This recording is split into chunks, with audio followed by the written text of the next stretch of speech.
Hi ಎಲ್ಲರಿಗೂ, ಇದು ಬಂದು ಲೇಟ್ ಪೋಸ್ಟ್ ಯಾವುದನ್ನದ್ದು ನೋಡಿ. Women is no longer a dependent soul.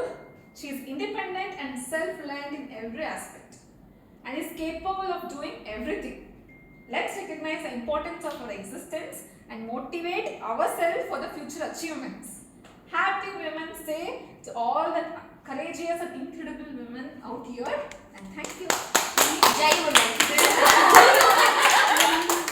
S, ಇದು ಒಂದು women's day celebration. March 8 international women's day ಇತ್ತು, ಬಟ್ 8 ಆಗಲಿಲ್ಲ. ಸೊ ನೆಕ್ಸ್ಟ್ ಫ್ರೈಡೇ ನಾನು ಆರ್ಗನೈಸ್ ಮಾಡಿದ್ದೆ, ನಮ್ಮ ಮನೆಯಲ್ಲೇ ಕೂಡ ಹೋಸ್ಟ್ ಮಾಡಿದ್ದು. ಸೊ 2-3 ಫ್ರೆಂಡ್ಸ್ ಬರೋಕ್ಕಾಗಲಿಲ್ಲ ಅವ್ರಿಗೆ, ಬಟ್ ಬೇರೆಯವರೆಲ್ಲ ಕೂಡ ಬಂದಿದ್ದರು. ತುಂಬಾ ಚೆನ್ನಾಗಿತ್ತು. ಇದು ಒಂದು ಲೇಡೀಸ್ ಕಿಟಿ ಪಾರ್ಟಿ ಅಂತ ಹೇಳ್ಬೋದು. ಸೊ ಮಕ್ಕಳು, ಗಂಡ ಎಲ್ಲ ಒಂದು 1 ಅವರ್ 2 ಅವರ್ ಸೈಡಲ್ಲಿ ಇಟ್ಟು ನಾವು ನಮಗೋಸ್ಕರ ಅಂತ ಒಂದು ಟೈಮ್ ಕೊಟ್ಕೊಂಡು ಒಂದು ಫನ್ ಗೇಮ್ಸ್ ಇತ್ತು, ಆಟ ಆಡಿದ್ವಿ. ಎಲ್ಲರೂ ತುಂಬ ಖುಷಿಯಾಗಿ ಮಜಾ ಮಾಡಿದ್ವಿ. ಸೊ ಈ ವ್ಲಾಗ್ ಇನ್ನೂ ಕಂಟಿನ್ಯೂ ಆಗುತ್ತೆ. ಸೊ ನೆಕ್ಸ್ಟ್ ವ್ಲಾಗ್ ನೋಡೋದನ್ನ ಮಿಸ್ ಮಾಡಬೇಡಿ. ಸಿಗ್ತೀನಿ.